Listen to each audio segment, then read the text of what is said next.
So first off, we're going to talk about enhanced brand content. This is Amazon's offering to enable businesses to promote their brands on Amazon. So it's specifically focused on brands. In order to utilize enhanced brand content, you need to register a trademark. Well, first, if you need a trademark, and that trademark needs to be registered on Amazon Brand Registry. This is free, but you do need to make sure you do it carefully. It can only be done by the brand owner. This enables you to promote your brand to Amazon customers. It means you can have a branded storefront, which is a landing page which will show all the products under a particular brand on Amazon, and also A+ content, which I'll show you in a minute. You can also run sponsored brand campaigns, and you have access to something called brand analytics, which enables brands to research the Amazon marketplace. So here's an example of a branded storefront. So I say you register your brand on Amazon and you get the opportunity to create a storefront for your products. And it's a modular system. So basically, this is at the top, there's an image which is a header, and just underneath that is some navigation, and you can organize your products into certain categories. And then each of these bits here you see is a module which is configured. And you can create a shop style experience within the Amazon site. And if you wanted to do this on multiple international sites, you would need to register your brand in each. Well, I think you need to register for brand registry in each country. I think the EU and the UK is one thing, but you need to do separately in all the different jurisdictions. Another option, or another benefit of registering your brand on Amazon is it enables you to create something called A+ content. This is an area of enhanced, rich content which sits at the bottom of a product. And what you do is if you create a product or there's a product for your brand on Amazon, you can create one of these A+ content areas and then assign it to an Amazon product. And Amazon products are referred to as ASINs, which is Amazon Standard Identification Number, which is Amazon's stock number. So what you do is you create this A+ content, assign it to an ASIN, and then it would appear towards the bottom of the listing. Amazon says that this increases, assigning A+ content to products increases conversion rates by about 5%, which is obviously very much worth having. It's also worth saying, both with the shop and the A+ content, you don't need to use any HTML, but you can use HTML to customize it. Okay, so that most of this webinar will be talking about Amazon's advertising offer. Amazon Amazon is really a big search engine, and very much like search engines like Google, it both has an organic and a paid search offering. So you can, if someone does a search, then you will see both sponsored listings, which are paid for listings, and you will see the organic listings, and there is an interaction between the two. So obviously the benefit of advertising on Amazon is you get to advertise to customers who are in the purchase stage of their customer journey. So they're coming onto Amazon to buy things, and you can advertise them at that point. So it's a very successful way of advertising. The way that the Amazon search engine works is, so you have someone would type in a search for a product, and it will generate a list of results. Now, how does it produce that list of results? What it does is it looks at the historical performance of a listing. So it says, okay, how many sales has this listing had? What's the conversion rate? How many reviews it has? And as the more successful listings will go to the top, it will give preference to the more successful listings. So if you launch a new product, obviously your product will have no sales history and will be at the bottom. So you need to either you can wait a long time and hope that your listing will get sales history and increase its natural search performance, or you can use one of Amazon's sponsored ad products in order to promote your listings, to advertise your listings, to drive traffic to those listings, and to get sales. And over time, your listing should improve its natural search traffic. There's different options here. We're going to talk about, there's the two products we're mainly going to talk about are the sponsored products and sponsored brand offering. These are charged on a pay-per-click basis, and that means that you advertise, you choose a target, and that target could be a keyword that you want to appear for, or it could be another ASIN or a category you want to appear on, you want to advertise next to. And you will say, okay, I'm willing to pay this amount of money, this cost per click to appear for that when that target is triggered by a customer. Now, advertising is quite expensive. The average advertising cost of sale on Amazon is about 27%, and people frequently spend a lot more than that. So that means that if you want to get a sale of £100, typically you would spend £27 to get it. Now, that might be a bit of a scary figure, but bear in mind that this is a program which is really, I think, aimed at brands that have, it's not typically used so much by retailers who have lower margins, but brands who are selling their own products and therefore will have higher margins. And the other thing is, it's you can view it as a longer term play. I'll get into that in a next slide, I think. So it works in a similar way to Google Ads. It's a cost per click basis, and the ads are displayed alongside the natural search results. So just here, this is just a picture of here. This is a sponsored, this is a screenshot from Amazon. You can see here the natural search results are slightly cut off the bottom here, but this was a search for, I don't know, Brio locomotive or something, I can't remember. At the top here, we've got this is a sponsored brand ad, and below these are sponsored product ads, and below those would be the natural search results. So you can see that the sponsored ads go to the top of the listing.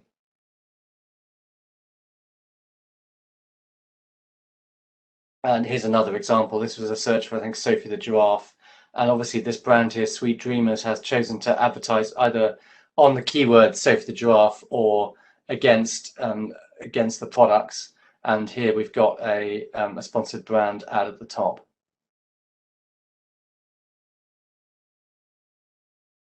So here's a slide just talking about the interaction between Amazon natural search and sponsored products. So you have a listing, it starts off without any history. You basically use Amazon pay-per-click to drive sales and build a listing history, collect reviews, and improve your ranking. So it's and then over time, hopefully your natural search results will improve. You will be able to reduce your reliance on pay-per-click because your natural search results will improve, and therefore we say, okay, perhaps now I'm going to reduce my pay-per-click spend because overall I've now got I'm building listing history, so I don't need to rely on Amazon pay-per-click anymore.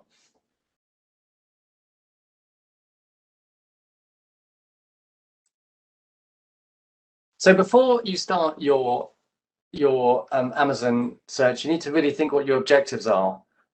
So, is it that you want to get eyeballs on your listing? If you want to get, you could say, okay, I want to get a certain number of sales. I want a sales volume, or I'm looking to just get eyeballs on I'm looking to improve my brand awareness. So you could say, okay, I want to get a certain number of, a certain amount of views for my money, or I need to get a certain amount of sales for my money. And also you need to think, okay, after you've set your objectives, you need to think, okay, what are the products that I'm going to advertise? I mean, if you've got you probably don't want to advertise, well, depending how big your catalog is, you may not want to advertise across all your ASINs. I'll talk about how to choose the products you want to advertise in a moment. There's various performance criteria you can look at. You could say, okay, I want to focus on impressions. I mean, maybe that your new product you want to launch, and you just want to get it in front of as many people as possible. Or you could say, I want a certain return on advertising spend, or I want to keep it below a certain advertising cost of sale. You need to choose the campaign types. The two main are sponsored products or sponsored brand campaigns. You also need to decide how long your campaign is going to. You need to decide on the budget.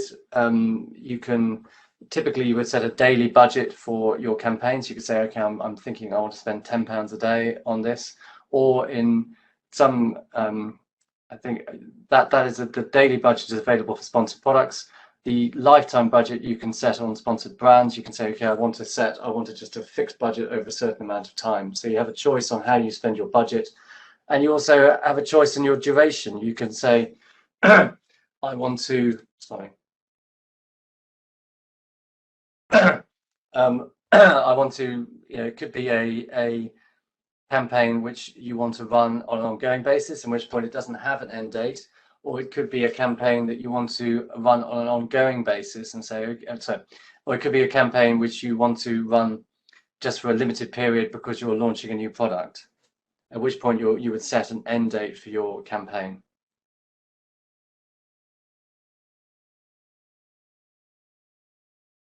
Okay, so just a bit more on objectives here. You could say, I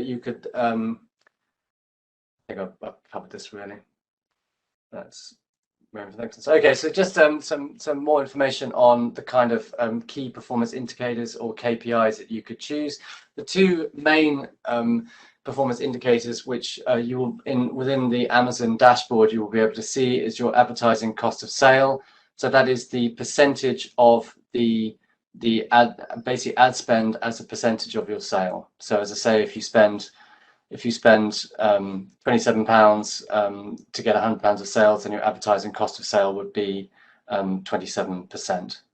The other common measure that people use is return on advertising spend, which is a proportion of your.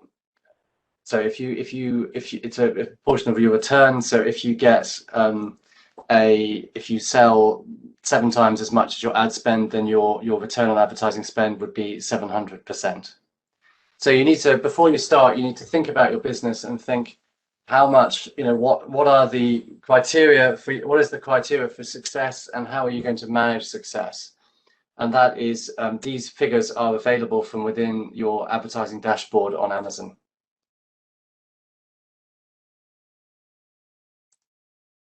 Okay, so how do you choose the ASINs which you're going to sell?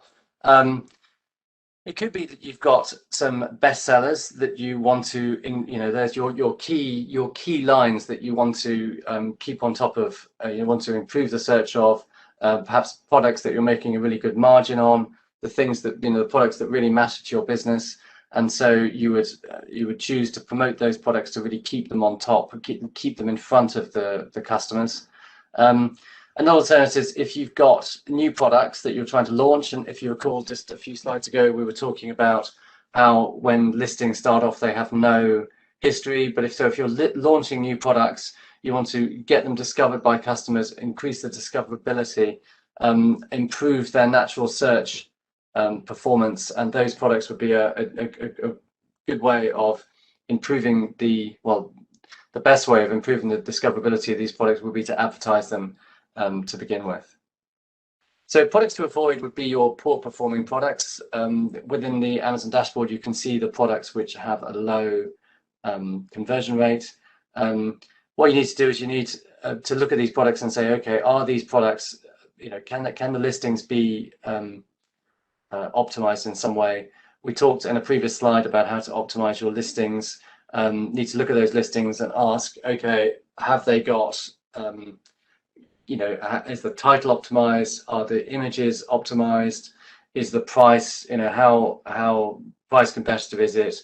Does it have a good description? Does it have the attributes filled in? We could, as we talked a few slides ago about A+ content, you could add A+ content. You really want to be advertising your top, products which you've because advertising is expensive. You want to make sure that your products are going to convert. And in order for them to convert, they need to be fully optimized, and you need to have thought about how these products are going to appeal to customers.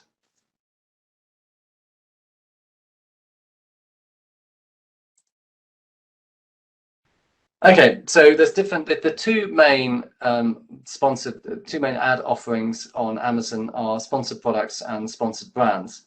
So sponsored products is if we go back here,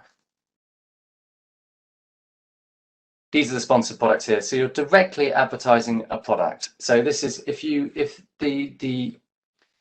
launch a sponsored product campaign, you say you choose the products you want to sell, and you would say, okay, I want to advertise this group of products, and then Amazon will basically display these products above the search, and if they click on a product, it will go. If a user clicks on one of these products, it will take directly to this product listing page where it can be bought. Okay, so the benefits. So with sponsored products, the benefits of the sponsored product program is that it's very quick to start. So what you do is you choose targets. Those would be, well, we'll go through the setup in a moment, but you would set up your campaign. You don't need, you just say, okay, the products I want to advertise are, this is a list of the products I want to advertise, a list of the ASINs I want to advertise. You don't need to create any, you don't need to submit any images, and you don't need to submit any copy. So you don't know, there's no creative, as it were, for these for this particular program. The placements are highly visible. They appear at the top. Well, on the search, they appear at the top. They can also appear in other placements, particularly on a product. You will see them advertise products next to. So if you choose to advertise against another ASIN, you will see advertised products as customers also like, or something like that on the product page. It increases these, because you're advertising particular products. It drives products traffic directly to these products, increasing their discoverability, and you can promote single products this way. Now, sponsored brands is only available if you are the brand owner, as registered on Amazon Brand Registry. It promotes the brand. It does require some limited copy and images. So let's just go back here. So here, this is what an Amazon sponsored brand advert looks like. You have a logo which you submit. You have a title. This is a little call to action here. So they've the shop Sweet Dreamers, that will, if they click on this, it'll take them directly to the shop. And you can also have up to 3 products that you choose to go along with the ad. So there's a little bit of copy that's required, so that makes it slightly more difficult to set up.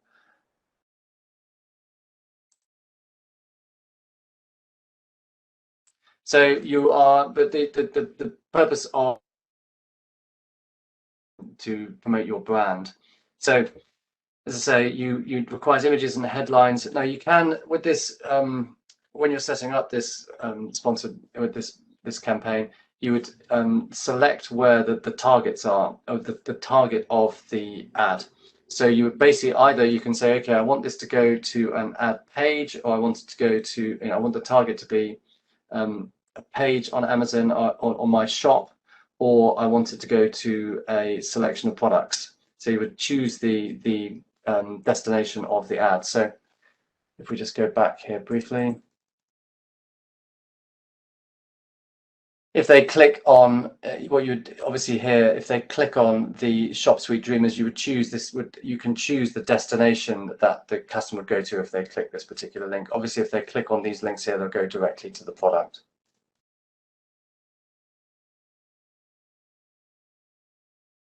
Oops. Right. Okay. So a bit more about budget and duration. On sponsored products, you can have a daily budget. So you would say, okay, I want to spend £10 a day. So what that would mean is that you would, over the life, and it's done over a period of a month. So you therefore wouldn't spend more than £310 a month on this campaign. But on a particular day, you may spend a little bit more than that, but it will even out over the course of a month. On sponsored brands, you can have a daily or a lifetime budget. Now, with duration, you can either have, how long your campaign lasts. You can have either a fixed duration, saying, okay, I want this campaign to finish on a particular day, or you can have it running continuously.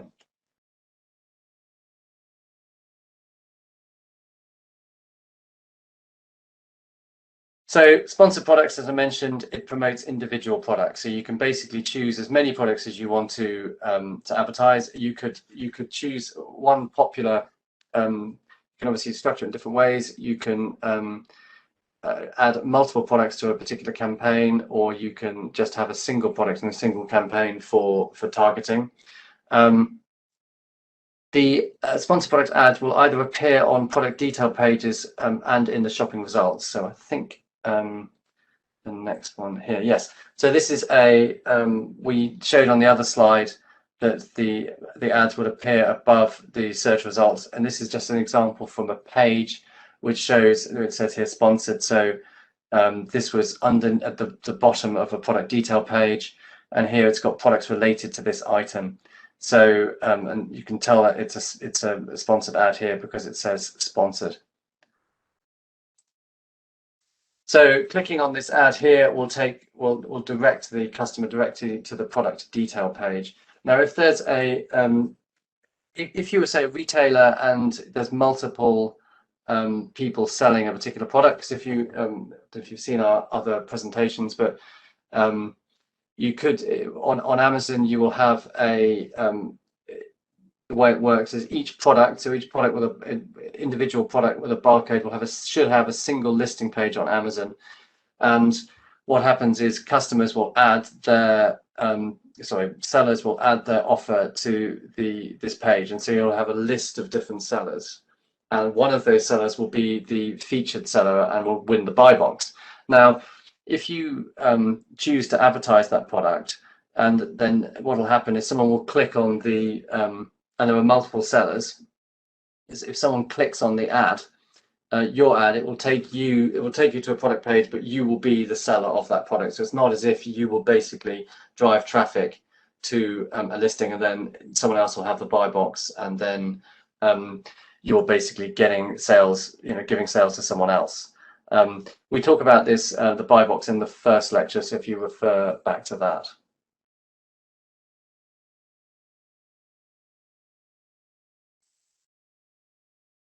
So sponsored brands can be used to promote a collection of products. So you basically define, when you set up a campaign, you define the landing page for the campaign. You would define, so it can either be a selection of products which you created, or it can be a shop, a page in your branded storefront. I mean, obviously the thing to note here is you need, in order to launch a sponsored brands campaign, you need to have set up a Amazon branded storefront. So it's not enough just to have registered your brand. You need to actually set up a branded storefront as well. Similarly, these sponsored brands will appear on the product detail pages and the search result pages. It features a custom headline and a logo or image. So there's a number of different features in this. So clicking on the advert, which we mentioned previously, clicking on a product will direct to the product detail page, and clicking on the headline or logo will direct to the brand store page, or a store, or so basically the home page of the store, or a page featuring a collection of products. So you have flexibility as to the target of the ad.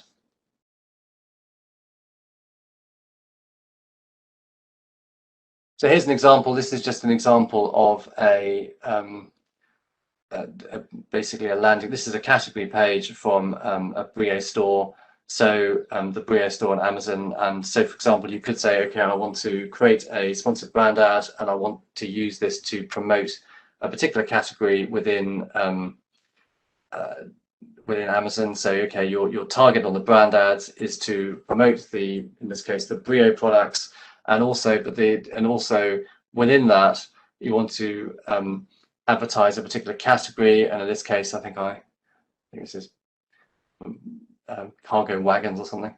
And you would have the flexibility to select the. Let's go back here.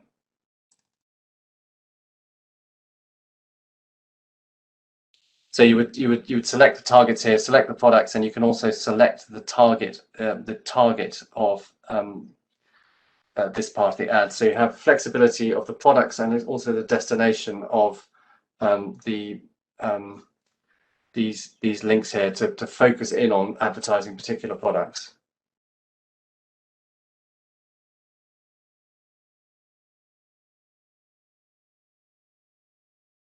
So you're both advertising the brand, and with sponsored brand ads, you're basically you're both advertising the brand and you're advertising specific products within that brand.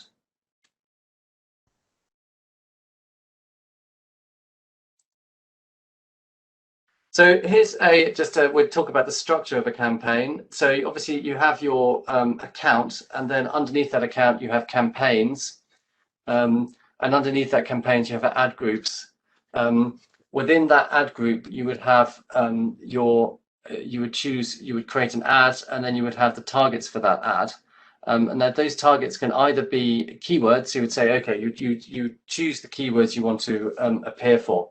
So you could say, okay, I want to, if you're going back to the Brio example, I want to appear for keywords like railway or toy wooden railway, or you could choose, to appear for, specific thing, brand related items like Brio wooden railway, or more general items like, toy wooden railway, kids railway. And within the system you would be able to see, you'd be able to see that you choose the targets, which the keywords are the targets, and then you would choose the products alongside that you want to drive traffic to when those keywords are typed. In the system you will be able to see then the performance and how these keywords are performed. You can see, okay, this keyword here drove this amount of traffic and I got this amount of sales for it. And then you can then optimize, you can over time see which keywords are performing, improve the bids on those keywords, and then remove other keywords which are not performing.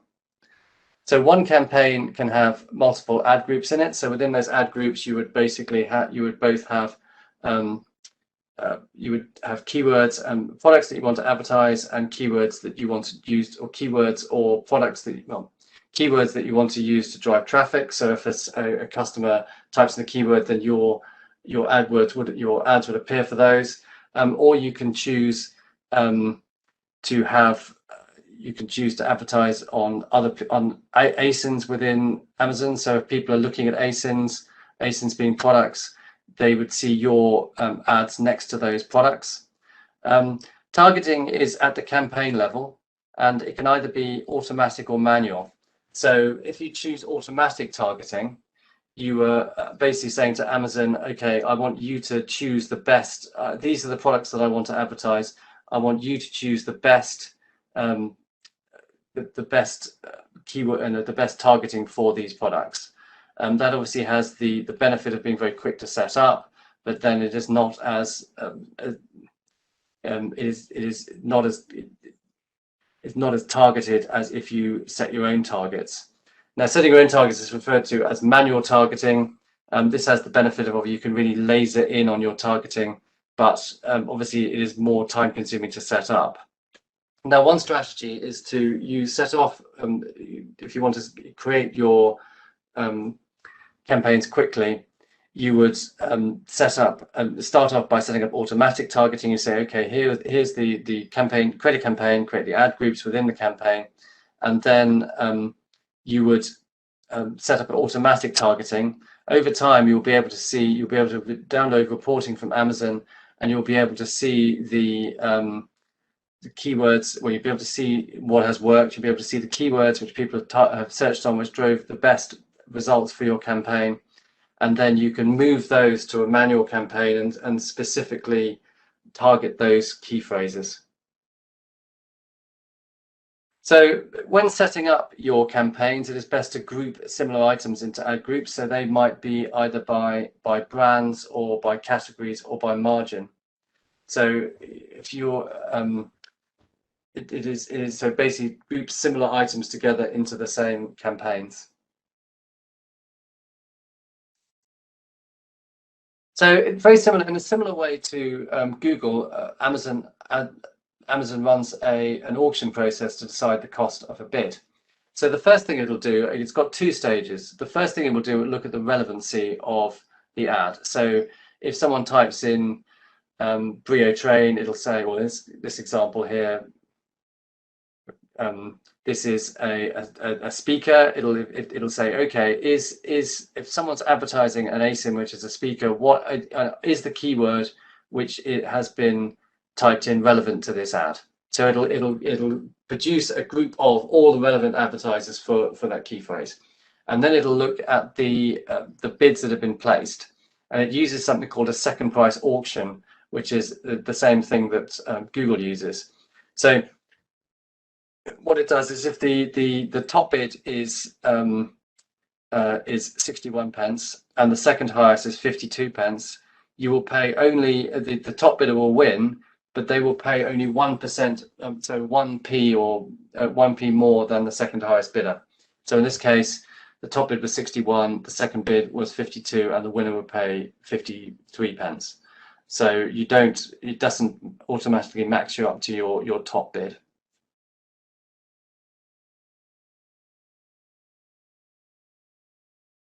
Some things on the different match types. So when you're creating your campaigns, you have different targeting options. If you choose automatic targeting, you have a choice of, it's obviously easier to set up, and because you don't need to add any keywords, you just say, okay, these are the products I want to advertise. But there are some targeting options, which going from post-match through to complements is basically how closely the products that you are advertising against will match your products. So, close match might be very, very similar products. So if we take our Brio example, close match would be other wooden trains or other, train products. Whereas loose match might be something like, kids' toys in the same in the same category or for the same age range. Substitutes might be, other similar products. Other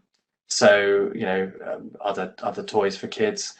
Complements would be things like if you are selling, duvet covers, it would advertise you against pillow. If you're selling duvet covers, it would advertise your products against complementary products, for example, like pillow covers. So with manual targeting, very much like is where you set your own keyword targets for ads. This is a similar, works in a very similar way to Google Ads. If people have experience of that, whereas you can set different match types. So broad match is where you, if you had a keyword like wooden train, then it would be your ad would appear if someone typed in a search phrase which had wooden train in it, but not necessarily in that order, and it could have other words in between, wooden and train. So that's the broad. You use that if you want to get the broadest possible, if you want to get the most traffic possible from the broadest number of customers. And this is going down from broad match to exact match, is where you're constricting the amount of traffic you will get and focusing on a smaller group of searchers. Phrase match is where you would have, if you're searching on the phrase wooden train would have to appear in that order, but there can be other key searches. There can be other words in the search. So you could say, blue wooden train would trigger the ad. So if the customer typed in blue wooden train, then that would trigger your ad for wooden train because it's got the keywords in the right order. Exact match is where it has to the customer. Your ad will only appear if the customer types in the exact key phrases that you have entered. So you can add multiple keywords to your campaigns in all these different match types, and they will compete against each other, and you will see which ones work. You can also add negative key phrases. So if you see something in your ads which you think, well, is performing badly, or you think that's totally irrelevant to my ads, then you can exclude it, and you can say, okay, I do not want my ads to appear for these key phrases. So just an example of the bid amount here. So the bid amounts the more specific the match type, the less traffic you get, and the more you will bid. So if you're bidding on a broad match of wooden train, then you will probably pay less than if it's an exact match of wooden train.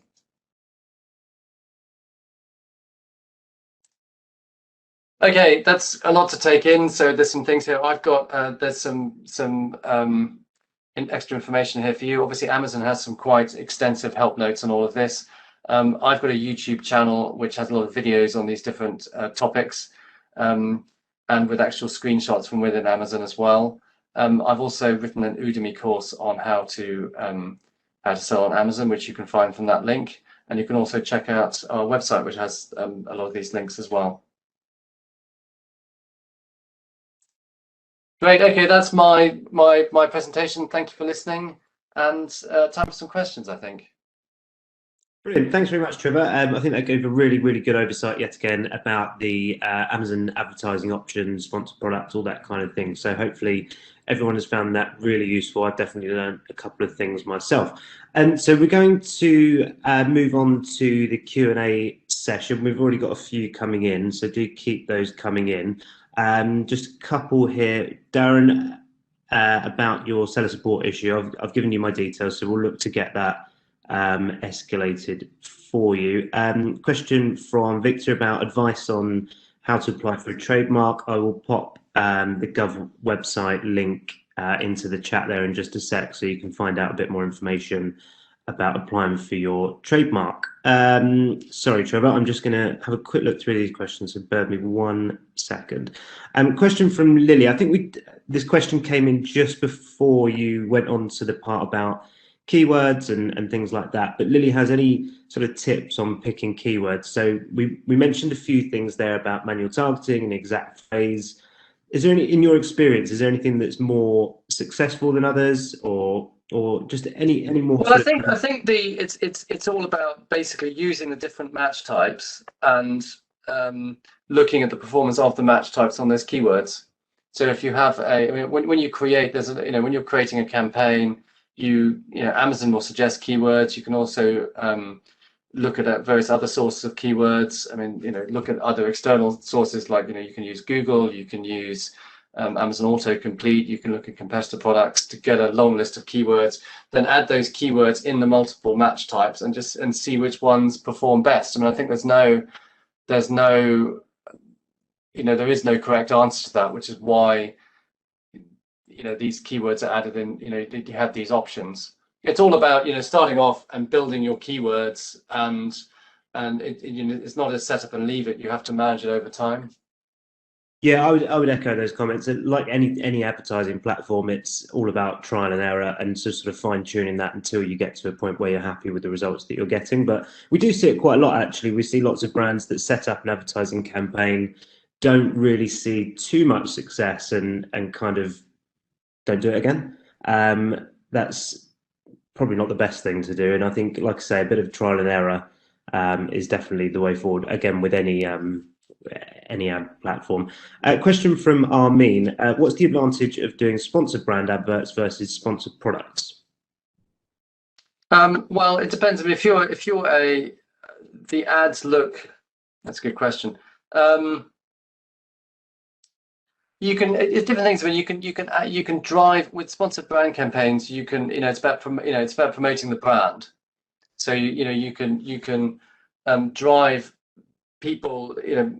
You can promote the whole brand as opposed to specific products from that brand, and you can drive traffic to a group of products as opposed to just one product.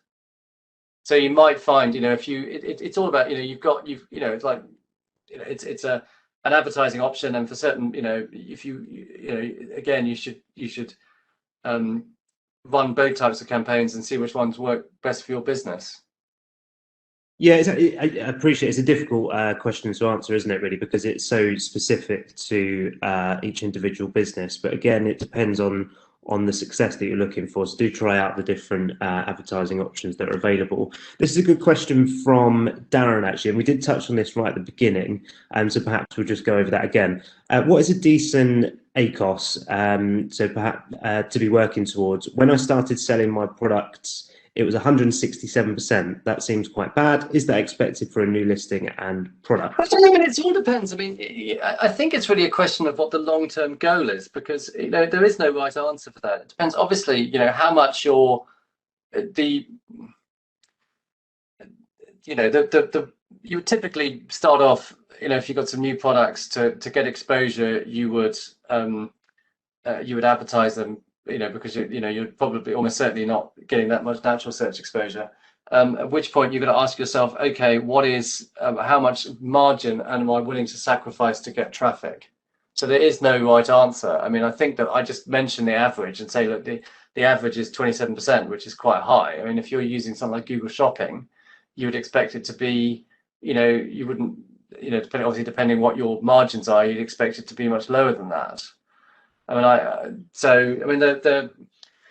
you probably, if you're also going to look at, say, okay, how much am I spending in general? So you've got your natural search and you've got your paid search, and they interact, as I showed in one of the slides. So, perhaps look at overall and say, okay, how much can I afford to spend to build my Amazon business? And, in the first, year, 6 months, I want to spend this month, but then I want to see it decrease over time. So again, there's no answer.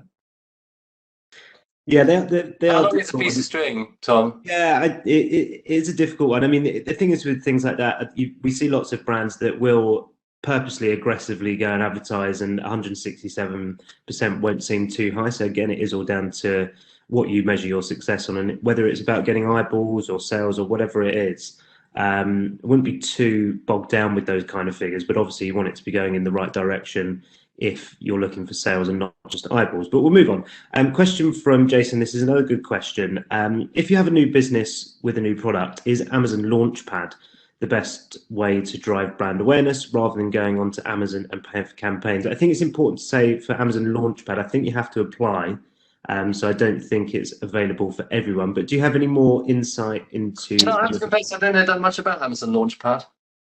Yeah, so for those, you might have seen it. It's one of the categories as a customer that you can go on and have a look at sort of new products. And as the name suggests, it's very much a launch pad for new brands. I believe you have to apply for it. So I think your product or your brand has to meet certain criteria. And to be honest with you, I don't have too much resource on Amazon Launchpad or any real success stories. But again, with Amazon, they have lots of functionality. You can always try it, apply. If it doesn't work, you can come off it. I don't know if you have anything else to add to that.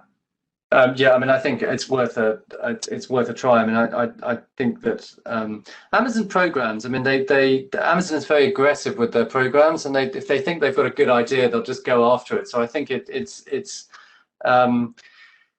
I say, the advertising on Amazon's expensive, and you can do with it whatever help you get. Yeah, absolutely. I think the products that lend themselves to Launchpad are often sort of tech products, I think. But we'll look to explore that in a bit more detail and perhaps run another session on that in the future.